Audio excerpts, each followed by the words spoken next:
Brothers వివాహాలు మరియు పండుగ వేడుకలకు సరికొత్త డిజైన్స్ తో అద్భుతమైన కలెక్షన్. ఒక 2-3 చెప్తాను, అవి that will be helpful for everybody. మనిషి నెక్స్ట్ నిమిషం బతికి ఉంటాడో లేదో తెలియదు, అవును. అది రియాలిటీ. కానీ మనిషి ఫ్యూచర్ గురించి చాలా ఆలోచిస్తుంటాడు, నేను అలా చేయాలి ఇలా చేయాలి అని చెప్పేసి. రెండోది ఏంటిదనంటే మనకు మన ముంగట ఉండేటిది 3 సిచ్యువేషన్స్ ఉంటాయి, పాస్ట్, ప్రెజెంట్ అండ్ ఫ్యూచర్ అని చెప్పేసి. పాస్ట్లో ఎవరు వెళ్ళలేరు, మోడిఫై చేయలేము. ఫ్యూచర్ అనేది either happiness are depression. Correct. అది మంచిది అవుతుందని చెప్పి యాంగ్జైటీ అవ్వడము, లేకపోతే డిప్రెషన్లో వెళ్ళడం. The reality is that now, that is the present situation. కానీ 99.99% అని చెప్పగలుగుతాను నేను, ఈ ప్రపంచంలో ఎవ్వరు కూడా ప్రెజెంట్లో బతకడం లేదండి. That is the reason they are completely disturbed.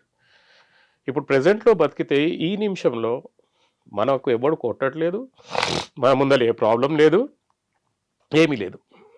కానీ ఇక్కడ 99.99% ఏం చేస్తుంటారంటే ప్రెజెంట్లో బతకకుండా either they will be living in the past or future. అన్నం తింటప్పుడు కూడా, ఒక జనరల్ ఎగ్జాంపుల్, అన్నం తింటప్పుడు కూడా ఎవరు ఒక్కొక్క మెతుకుని టేస్ట్ చేసుకుంటూ తిన్న రోజులు లేవు.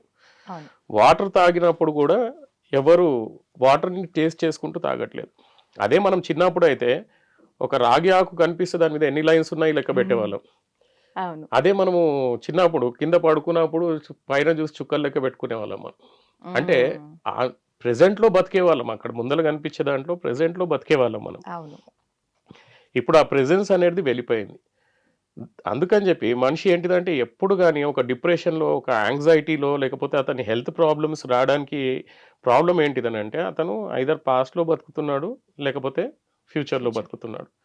ప్రెజెంట్లో బతికితే మాత్రము he will be happy and I can say he's a yogi. So this is what I have learned in Himalayas. And ఇంకో టాపిక్ వస్తే మనము మన కర్మ అనేది ఒక చర్య, ఒక యాక్షన్. ఫర్ ఎగ్జాంపుల్ ద్వేషించడం ఒక కర్మ. ప్రతి ఒక్క చర్యకు ఒక రిజల్ట్ ఉంటుంది. ఆ రిజల్ట్ అనేది మనకు కొన్ని సందర్భాల్లో మనకు ఇమీడియట్గా కనిపించవచ్చు, కొన్ని సందర్భాల్లో కొన్ని రోజులైనాక కనిపించవచ్చు, కొన్ని సందర్భాల్లో నెక్స్ట్ జన్మలో కూడా కనిపించవచ్చు.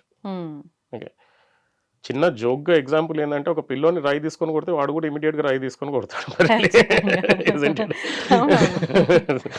సో కొన్ని కర్మలు అనేవి ఇమీడియట్గా రియాక్షన్ ఇస్తాయి.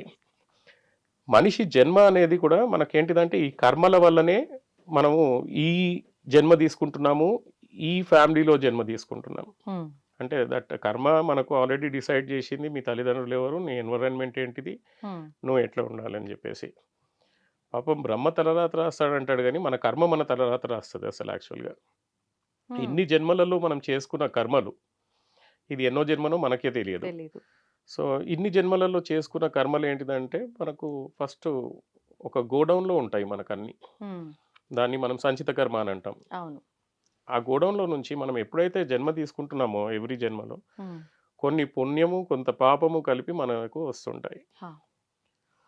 కొంతమందికి పుణ్యం ఎక్కువ రావచ్చు, కొంతమంది ఉంటారు లైక్ చాలా ధనవంతులుగా పుడతారు, బంగారు చెంచుతో తింటారు, అది చేస్తుంటారు, కానీ చేసే పనులు మాత్రం చాలా అధ్వానంగా ఉంటాయి. మన క్వశ్చన్ రావచ్చు, వీడేంటిది, వీడు ఇట్లా ఉన్నాడు, చేసే పనులన్నీ ఇట్లా ఉన్నాయి, కానీ వాడే బాగున్నాడు కదా, వాడికే అంత ధనం ఉంది, వానికే కార్లు ఉన్నాయి అని అనుకోవచ్చు. కానీ వాడు ఏదైతే చేస్తున్నాడో that will get added in to his future కర్మ. సో ఇందాక చెప్పినట్టుగా మనకు సంచిత కర్మ అనేది ఒక గోడౌన్. మనం పుట్టినప్పుడు తెచ్చుకునేది ప్రాబ్ధ కర్మ. ఈ ప్రాబ్ధ కర్మ నుంచి రాముడు, కృష్ణుడు కూడా బయటికి రాలేదు. సో ప్రాబ్ధ కర్మను మనం దేవుడి అనుగ్రహం వల్ల కొద్దిగా రెడ్యూస్ చేసుకోవచ్చు, కానీ దాన్ని కంప్లీట్గా అవాయిడ్ చేయడానికి లేదు. అది కంప్లీట్గా తప్పించుకోలేం మనం. ఆగామి కర్మ అనేది మనం ఇప్పుడు చేసే కర్మ. సో ఇప్పుడు ఈ ప్రపంచంలో ఈ నా కోర్ట్ కేసెస్లలో మనం రిలేట్ చేసుకుంటే మనుషులకు బాధలు వచ్చేటి due to their past karmas. Okay, వాళ్ళు అది అర్థం చేసుకోకుండా ఇంకా బ్యాడ్ కర్మను డెవలప్ చేసుకుంటూ పోతున్నారు. ఇంకా చెడు కర్మలను డెవలప్ చేసుకుంటూ పోతున్నారు. పాస్ట్ కర్మ జరిగింది. If a really spiritual person ఇందాక మనం అనుకున్నట్టుగా రియల్ స్పిరిచ్యువల్ పర్సన్ అయితే దేవుడు ఏది చేసినా గాని నా మంచికే అని అనుకుంటే హి విల్ బీ హ్యాపీ అవును. కదా! దేవుడు నాకే ఇట్లా ఎందుకు చేశాడు అని అనుకుంటే ఆయనకు అర్థం కాదు. Ah! Why he is suffering. చాలా ఆ! మందికి అదే ఒకటే క్వెషన్ ఉంటది. నాకే ఉంటుంది. ఎందుకు జరిగింది? అందరికీ ఉంటాయి. కానీ మనది మనం ఎక్కువ చేసుకొని చూసుకుంటున్నాం. అది చాలా ఎక్కువ చేసుకొని చూసుకుంటాం. మనం పక్కోళ్ళని చూస్తే ఇంకా మనకంటే ఎక్కువనే ఉంటది. అవును. నాకే ఎందుకు ఇట్లా జరుగుతుంది అంటే కర్మ ఫలితం. హ్మ్.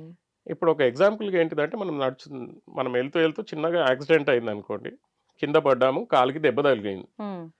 సో, మనం దెబ్బ తగిలిందని బాధపడే కంటే, దేవుడా నా కాలు ఇరిగిపోయేదేమో, జస్ట్ దెబ్బతో నన్ను సేవ్ చేసావు. థాంక్ యూ అని చెప్పుకోవడము that is the real devotion, real spirituality. అవును. కానీ నాకెందుకు ఇట్లా అయింది అని అనుకుంటే మళ్ళీ ఆ! అంధకారంలోనే ఉంటాం మనం. అంటే ఈ నాలెడ్జ్ అనేది మనకు ఈ ఇంప్రూవ్ అవ్వదు. అక్కడ పనికి రాదు ఇంకా అవును. వాళ్ళకు. కర్మ సిద్ధాంతంలో ఈరోజు మనుషుల మధ్యలో జరిగే ప్రతి బాధకు, హ్మ్. ప్రతి ఆనందానికి కారణం వాళ్ళు చేసుకున్న కర్మలే. ఓకే. ఓకే. ఇప్పటికైనా గాని వాళ్ళు అర్థం చేసుకొని, హ్మ్. సరే జరిగిపోయింది ఏదో జరిగిపోయింది. నేనిప్పుడు అనుభవిస్తున్నాను. దేవుడా నా కర్మ వెళ్ళిపోతుంది. హ్మ్. I am fine. ఓకే. నా దగ్గర ఒక క్లయింట్ వచ్చాడనమాట. హ్మ్. అతనికి ఒక ఒక స్పిరిచ్యువల్ పర్సన్ చెప్పాడనమాట. "నువ్వు జైలుకెళ్తావురా బాబు" అని చెప్పేసి. హుహు. అతను నా దగ్గరికొచ్చేసి, "సార్ నేను జైలుకెళ్ళిపోతానంట. హ్మ్. ఒక అతను చెప్పాడు" అనంటే, హ్మ్. స్పిరిచ్యువల్ పర్సన్స్ ఉన్నారు చెప్తే జరగొచ్చు. అవునవును. కానీ నువ్వు నా వెర్షన్‌లో నువ్వు ఒకటి అర్థం చేసుకో. నువ్వు జైలుకెళ్ళినావనుకో, హ్మ్. నువ్వసలు ఎన్ని జన్మల కర్మల నుంచి అది అనుభవించాలని ఉందో అది ఎళ్ళిపోతుంది ఒక పని. ఓకే. ఓకే. ఆ! ఓకే. ఆ! ఆ రకంగా పాజిటివ్‌లో తీసుకో. నీ అవును. కర్మ ఉంది గదా! హ్మ్. అది ఎళ్ళిపోతది అని చెప్పేసరికి వాడు మెంటల్‌గా ప్రిపేర్ అయిపోయాడు. ఎళ్ళేసాడు, వచ్చేసాడు. ప్రశాంతంగా అయిపోయింది. ఎప్పుడైతే మనము ఏదైతే వద్దని చెప్పి రెసిస్ట్ చేస్తామో మేడం మనం, హ్మ్. అక్కడే మనకు అది ఒక ఏమంటాం మనం ఒక ఎక్కువ ఫైట్ ఇబ్బంది. మొదలైపోతుంది. హ్మ్. అంటే బ్యాలెన్స్‌లో మనకు ఉండం మనం. అవును. అంటే which we are not accepting. Hmm. ఇది నాకు వద్దు ఒద్దు. అనుకున్నప్పుడే మనము చాలా ఇదైతుంటాం మనము. అవును. సో, మనము అంగీకరించి అది దేవుడిచ్చిందే గదా! శివుడు హ్మ్. ఆజ్ఞ లేనిదే సీమైనా గుట్టదన్నప్పుడు, అవును. ఆయన్నే చేస్తున్నాడు గదా! ఆయనకెందుకు కాదనాలి? ఆయన ఎట్లా ఇష్టం ఉంటే అట్లా మనం గూడా ఎళ్దాము అని అనుకుంటే మాత్రము, హ్మ్. Life and thinking will be in a different way. ఎవ్వడితో పగ ఉండదు. ఎవ్వడితో మనకు ఇది ఉండదు. మళ్ళీ మనం నెక్స్ట్ జన్మల గురించి కూడా మనం రెడీ అవుతున్నాం. ఎందుకనంటే ఇక్కడ మనం రివెంజ్ పెట్టుకుంటే, హ్మ్. మళ్ళీ పుట్టి ఆ రివెంజ్ తీర్చుకోవాల్సిందే మనం. ఖచ్చితంగా. కంపల్సరీగా. ఇంక ఈ సర్కిలే రిపీట్ అవుతూ ఉంటది. అందుకని చెప్పి మన పెద్దవాళ్ళు ఏమన్నారంటే, హ్మ్. చచ్చిపోయేటప్పుడు శివుడి నామం తీసుకుంటే శివలోకానికెళ్తావు, విష్ణు నామం తీసుకుంటే విష్ణు లోకానికెళ్తావు, దేవుడి నామం తీసుకుంటే దేవుడి దగ్గరికెళ్తావు అని చెప్పినారు. హ్మ్. అంటే that is the last will and అది. విష్ ఏదైతే ఉంటుందో, డెఫినిట్‌గా ఫర్ దట్ పర్పస్ కంపల్సరీగా వాడు మళ్ళీ పుట్టాల్సిందే. మళ్ళీ ఇవన్నీ చేయాల్సిందే. అంటే ఓకే. స్టే అంత స్టేజ్‌కెళ్ళాలి అని అనుకుంటే మనము హ్మ్. అటాచ్‌మెంట్స్‌లో ఏది పెట్టుకోవద్దు madam. All things must be something like a కమలంలాగా మనము డిటాచ్డ్‌గా ఉండడం నేర్చుకుంటే హ్మ్. Nothing will touch us. కానీ అదంతా సాధ్యపడదే అంటారా సార్? ప్రాక్టీస్‌లో సాధ్యపడతది మేడం. హ్మ్. ప్రాక్టీస్‌లో యోగా కూడా ప్రాక్టీస్ చేయంది సాధ్యం కాదు మనకు. హ్మ్. హ్మ్. పుట్టినప్పుడు నడవడం కూడా రాదు. అది కూడా ప్రాక్టీస్‌లోనే వస్తుంది. హ్మ్. So, the way of thinking అనేది మనం మార్చుకోగలిగితే అలవాటు టైం పడుతుంది. హ్మ్. మనుషులకు 10 ఇయర్స్ పట్టొచ్చు, 15 ఇయర్స్ పట్టొచ్చు, 20 ఇయర్స్ పట్టొచ్చు. కానీ అదొకవేళ అలవాటయిందనుకోండి మేడం, ఆ! You will not hurt anybody. అవును. కృతాయుగంలో మనుషులను దేవునిలాగా చూసేవాళ్ళు. ఆ! అప్పుడు ఆత్మకు నమస్కరించేవాళ్ళు. రాను సోల్‌కి. రాను ఏమైపోయిందంటే ఇప్పుడు స్టేటస్‌కి నమస్కరిస్తున్నాం మనం. ఆడు కార్‌లో దిగితే నమస్కారం అండి.